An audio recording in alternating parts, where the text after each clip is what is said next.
भर में लोगों से कहना चाहता हूं, कम मेक इन इंडिया।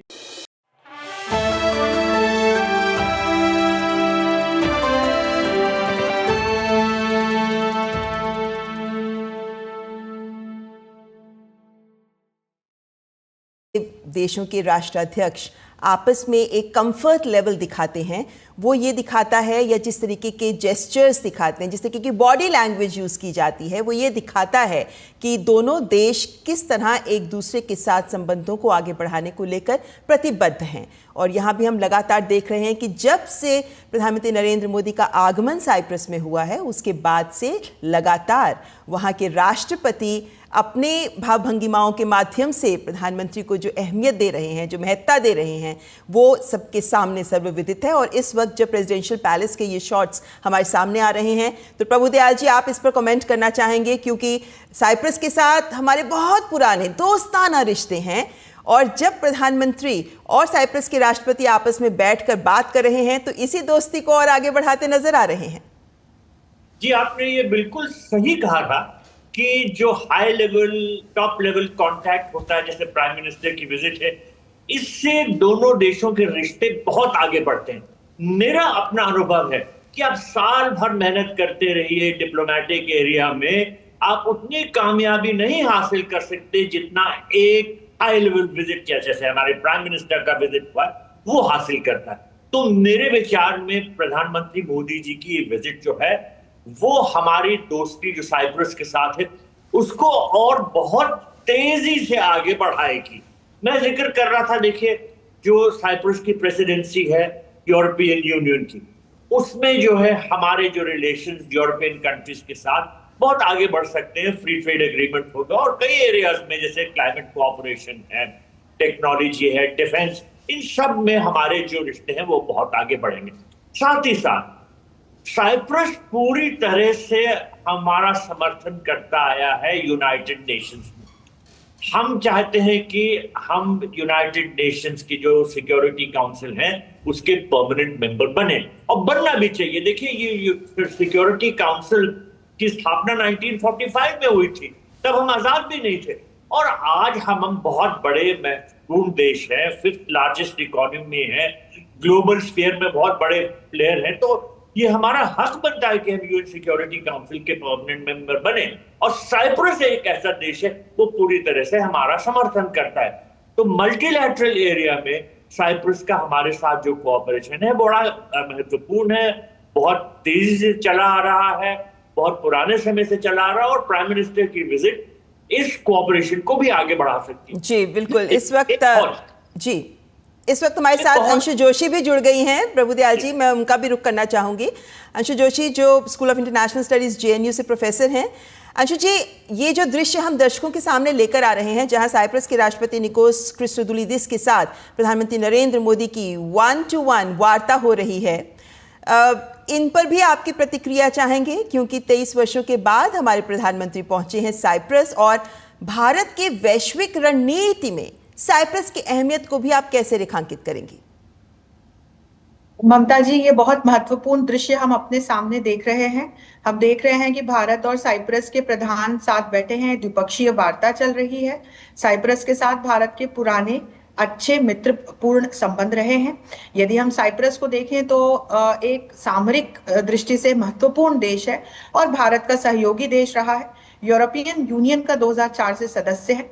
और अब हम महत्वपूर्ण इसका बिंदु देखें तो यूरोपियन यूनियन के साथ भारत की फ्री ट्रेड अग्रीमेंट को लेकर के बातचीत लगभग अंतिम चरण में है। ऐसी आशा जताई जा रही है कि 2025 के अंत तक ये अग्रीमेंट जो है वो अनाउंसमेंट की स्थिति पर या फाइनल डिक्लेरेशन की स्थिति तक पहुंच सकता है।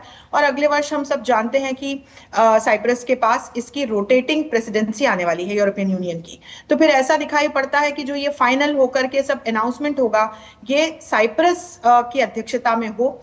और इस दृष्टि से भी, आर्थिक दृष्टि से यदि हम देखें तो द्विपक्षीय स्तर पर भी हमारे अच्छे संबंध साइप्रस के साथ हैं। अच्छा निवेश यदि हम देखें तो 9वां, 10वां, 11वें पायदान पर हम साइप्रस को पाएंगे। और साइप्रस की अपनी जो आर्थिक नीतियां हैं ममता जी, वो लचीली हैं, वो मॉरिशस की तरह हैं। तो इस प्रकार की जो लचीली आर्थिक नीतियों वाले देश हैं, निश्चित तौर पर भारत के लिए साझेदारी को बढ़ाने के लिए ये एक अच्छा बिंदु है। और इस दृष्टि से भी साइप्रस भारत का जो एक आर्थिक सहयोग है, उस दिशा में दोनों ही देश तेजी से आगे बढ़ रहे हैं। तो हम चाहे सामरिक संबंधों की बात करें, हम सांस्कृतिक संबंधों की बात करें, हम आर्थिक संबंधों की बात करें, निश्चित तौर पर भारत और साइप्रस द्विपक्षीय स्तर पर भी सहयोगी देश के रूप में दिखाई पड़ते हैं। साइप्रस अलग अलग जो बहुपक्षीय मंचों पर भारत रिफॉर्म्स की बात कर रहा है, यूनाइटेड नेशंस में जो यूएनएससी में परमानेंट सीट के लिए भारत बात कर रहा है, साइप्रस तगड़े तरीके से इसमें भारत का सहयोग करता है, भारत का समर्थन करता है।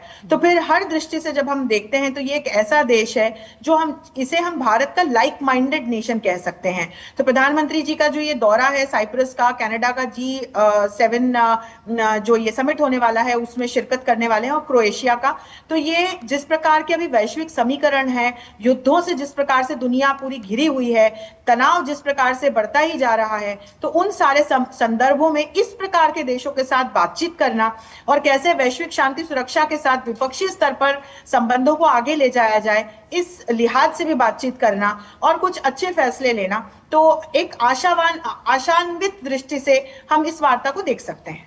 जी बिल्कुल, उम्मीदें बहुत हैं इस वार्ता से, क्योंकि दोनों देश अब अपने संबंधों को आगे बढ़ाने को लेकर और इनमें कुछ नए आयाम, नए क्षेत्र सहयोग के जोड़ने को लेकर भी प्रतिबद्ध नजर आ रहे हैं। प्रभुदयाल जी, इतिहास तो हमारे सामने है कि किस तरीके से गुटनिरपेक्ष आंदोलन की बात करें और एनएसजी की बात करें, IAEA की बात करें, तमाम मोर्चों पर जब भारत का भी असैन्य परमाणु कार्यक्रम था उसको लेकर भी सहयोग मिला, और अब आज की डेट में बात करें तो यूएनएससी में भी साइप्रस भारत के साथ खड़ा नजर आ रहा है।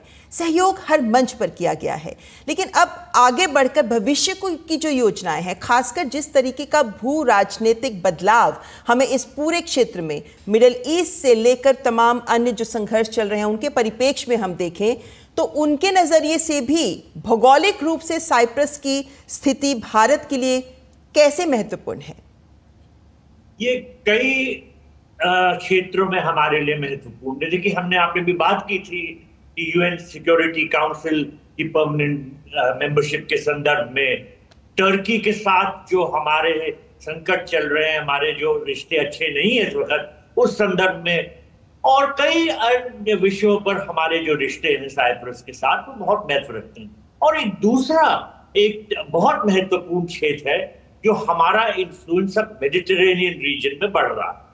हम मेडिटेरेनियन रीजन में ऑयल ड्रिलिंग करना चाहते हैं, वहां पर टर्की ऑलरेडी कर रहा है, तो साइप्रस के जो टेरिटोरियल वाटर्स में है वहां पर हमारा कोऑपरेशन अगर साइप्रस के साथ बढ़ता है तो हम उनके साथ ऑयल ड्रिलिंग करके भी अपने इंटरेस्ट पूरे कर सकते हैं, क्योंकि हमें एनर्जी रिक्वायरमेंट्स हमारी बहुत बड़ी है।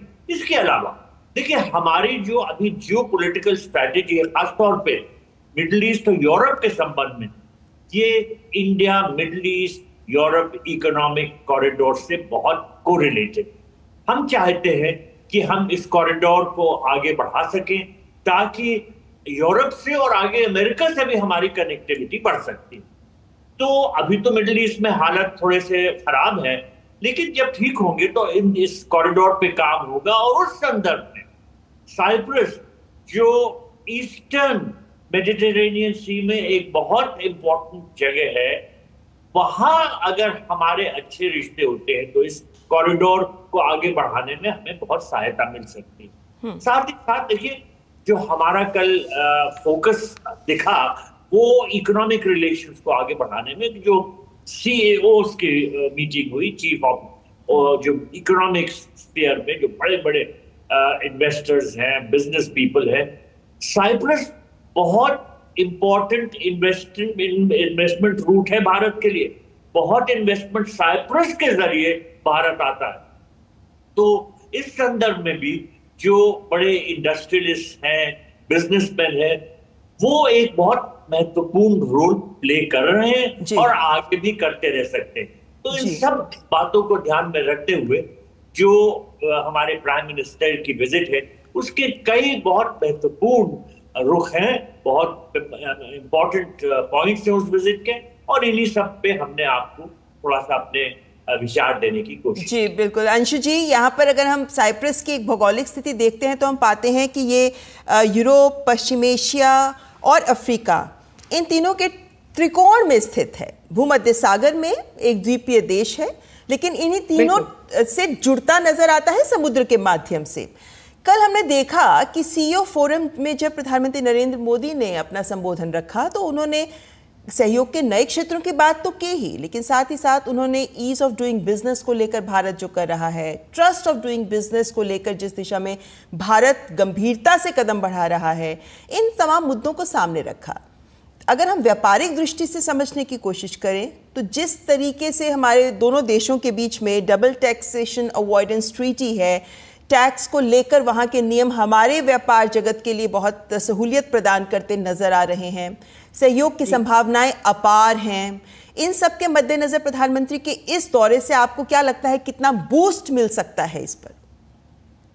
ममता जी, जैसे कि मैंने कहा कि ये जो समय है, ये चुनौतियों में संभावनाओं को खोजने का समय है। हम सभी जानते हैं कि विगत कुछ दिनों से कैसे इजराइल हमास के बीच जो संघर्ष हो रहा था, वो इजराइल ईरान पर हमको एक पूरा फोकस शिफ्ट होता हुआ नजर आया।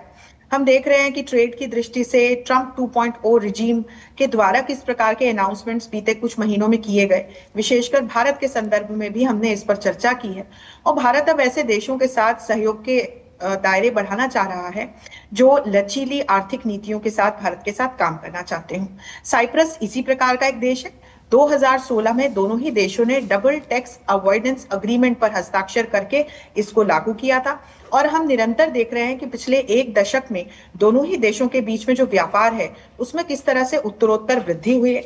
यदि हम देखें तो आज साइप्रस को हम आर्थिक और व्यापार के क्षेत्र में एक अपने सबसे महत्वपूर्ण जो टॉप 10 की हमारी लिस्ट है ऐसे सहयोगी देशों में काउंट कर सकते हैं। और आपने बहुत महत्वपूर्ण बिंदु उठाया, साइप्रस की जो लोकेशन है, जिस प्रकार से पूर्वी भूमध्य सागर में ये स्थित है, इसकी जो लोकेशन है, ये सामरिक दृष्टि से, ये रक्षा की दृष्टि से, ये व्यापार की दृष्टि से, विशेषकर जब हम मैरीटाइम ट्रेड की बात करते हैं तो इसका अपना एक बड़ा महत्व है। और फिर हम देखते हैं कि जब